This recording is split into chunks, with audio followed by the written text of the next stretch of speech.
Hello बच्चों, एक बार फिर से आपका स्वागत है आपके अपने यूट्यूब चैनल आइडियल देव क्लासेस में।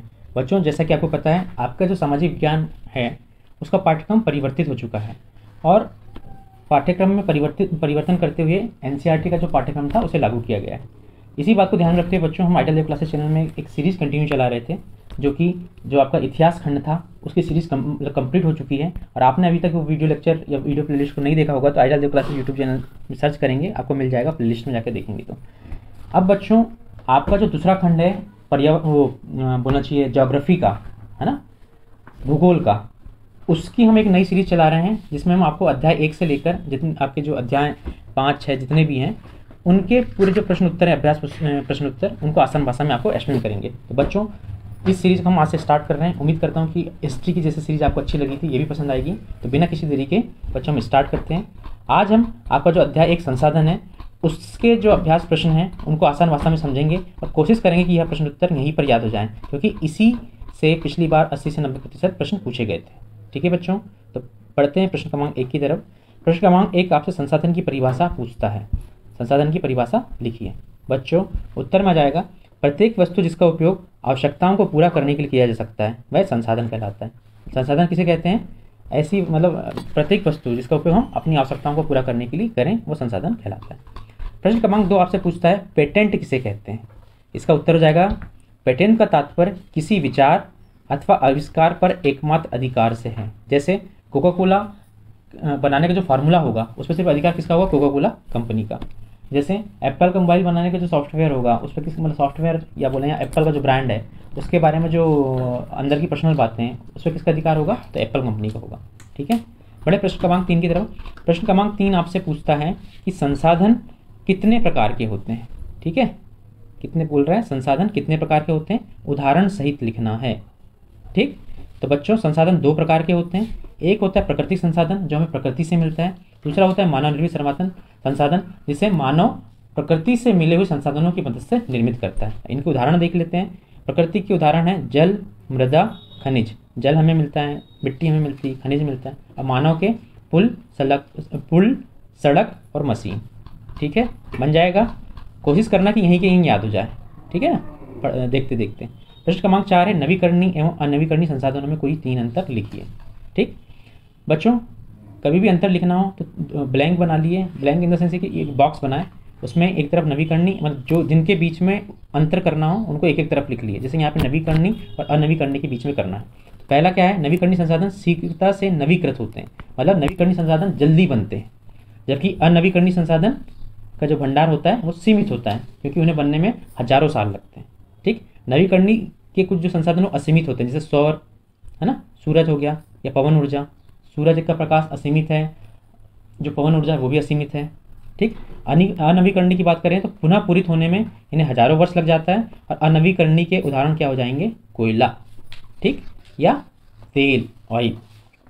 अब बढ़ते हैं प्रश्न क्रमांक 5 की तरफ। प्रश्न क्रमांक 5 में आपको 2 तालिका दी गई हैं और एक पूरा बॉक्स बनाया गया है जिसमें आपको जो विभिन्न संसाधन है ना, जैसे लौह अयस्क, मनोरम दृश्य, कृषि भूमि, कोयला, लोकगीत, दादी माँ के घरेलू नुस्खे, इनको वाणिज्यिक मूल्य यानी जिनसे हमें पैसा मिलता है और जिनसे हमें पैसा नहीं मिलता है उनमें छांटना है। वाणिज्यिक मूल्य है उनके या जिनके वाणिज्यिक मूल्य नहीं है। जैसे लौह अयस्क का वाणिज्यिक मूल्य है, कोयले का वाणिज्यिक मूल्य है, कृषि भूमि का वाणिज्यिक मूल्य है, लेकिन मनोरम दृश्य देखोगे आप आसमान में, उसका कोई वाणिज्यिक मूल्य है क्या? नहीं, जब तक उसकी फोटो ना खींचे।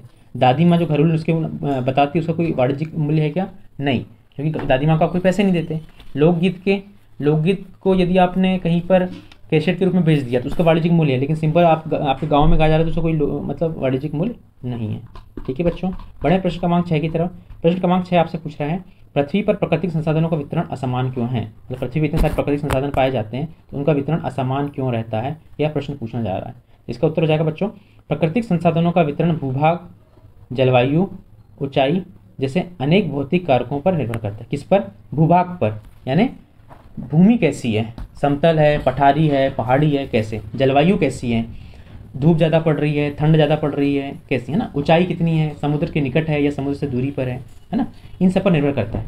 पृथ्वी पर इन कारकों में विभिन्नता होने के कारण संसाधनों का वितरण असमान है। किसके कारण है बच्चों वितरण असमान? एक तो भूभाग डिफरेंट होगा, जलवायु डिफरेंट होगी, ऊंचाई समुद्र से। ठीक, बढ़े आगे की तरफ। प्रश्न क्रमांक 7 है जो आपसे पूछता है कि कोई 5 मानव निर्मित संसाधनों के नाम लिखना है। मतलब ऐसे संसाधनों के नाम बताना है जो मानव से निर्मित है। जैसे प्लास्टिक मानव निर्मित है, सोडा, रबर, टेक्नोलॉजी या प्रौद्योगिकी और इलेक्ट्रिसिटी, ये सब मानव निर्मित संसाधन हैं। बड़े प्रश्न क्रमांक 8 की तरफ। बच्चों, प्रश्न क्रमांक 8 आपसे पूछता है मानव संसाधन से क्या तात्पर्य है, इसे किस प्रकार मूल्यवान बनाया जा सकता है। ठीक है, मतलब मानव संसाधन से आप क्या समझते हैं और इसे किस प्रकार मूल्यवान बनाया जा सकता है। लोग और अधिक संसाधन बनाने के लिए प्रकृति का सबसे अच्छा उपयोग तभी कर सकते हैं जब उनके पास ऐसा करने का ज्ञान, कौशल तथा प्रौद्योगिकी उपलब्ध हो। इसलिए मनुष्य एक विशेष प्रकार का संसाधन है। ठीक, अब मानव संसाधन क्यों है? क्योंकि वह जानता है ना कि संसाधन का उपयोग कैसे बेहतर ढंग से किया जा सकता है। और मानव संसाधन को हम बेहतर कैसे बना सकते हैं? उसको एजुकेट करके, उसको हेल्थ मतलब उसको स्वास्थ्य का ध्यान रख के उसे हम बहुमूल्य संसाधन बनाने में मदद करते हैं। किसके माध्यम से? शिक्षा, स्वास्थ्य, ठीक है, इसके माध्यम से। बढ़े अगले क्वेश्चन की तरफ। अगला प्रश्न है आपका प्रश्न क्रमांक 9। वो पूछता है संसाधनों को हम किस प्रकार संरक्षित कर सकते हैं, कोई 4 उपाय बताइए। ठीक है, संसाधनों को हम निम्नानुसार संरक्षित कर सकते हैं। जैसे कैसे संरक्षित कर सकते हैं कि जैसे मान लो कि आपके पास कोई संसाधन है ना, जैसे आपने गाड़ी खरीद के लेके आया, उसका कोई उपयोग नहीं हो रहा है, उससे कोई चीज़ बना ली है पुनः उपयोग के द्वारा, पुनः चक्रण के द्वारा। पानी है तो पानी का कम उपयोग करके, या जो जैसे मान लो आपने कपड़े धुले और उसका प्रयोग काय में कर लिए, उसको आपने सेव करके रख लिया, बचा के रख लिया और उसका उपयोग फसलों को सिंचित करने के लिए कर लिए। इस प्रकार से हम क्या कर सकते हैं?